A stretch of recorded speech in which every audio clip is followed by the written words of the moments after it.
As jurors weigh the fate of Sean Diddy Combs, they must determine whether his actions reflect consensual adult behavior or amount to racketeering, an accusation typically reserved for mob bosses and organized crime leaders.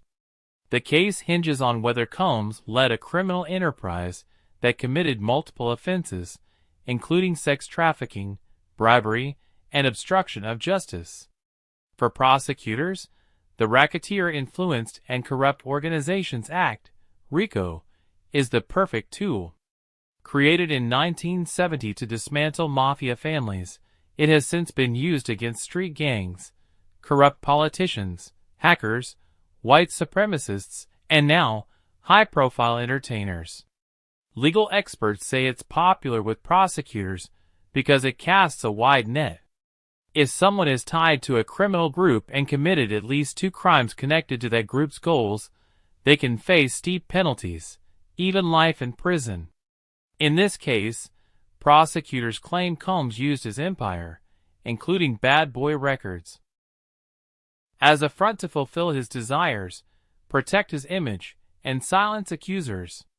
They allege his businesses helped facilitate what they describe as a pattern of abusive behavior, including so-called freak-offs, multi-day sex parties allegedly involving trafficking and coercion, some of which were recorded. "He's the general, not a foot soldier," said prosecutor Maureen Comey, arguing that the scale of Combs' operations could not exist without a web of enablers.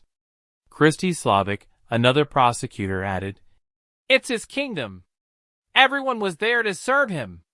Combs has pleaded not guilty, with his defense team rejecting the government's portrayal.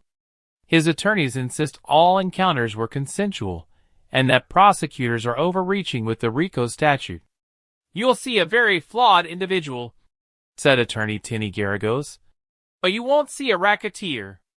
In closing arguments, defense lawyer Mark Agnifilo dismissed the racketeering accusation outright. "Are you kidding me?" If convicted, Combs could face at least 20 years in prison and lose all his assets. Under RICO, the government has the authority to seize wealth tied to the alleged criminal enterprise. That would mean the fall of one of hip-hop's most powerful moguls, someone who built an empire only to risk losing it all under federal law designed to take down mobsters.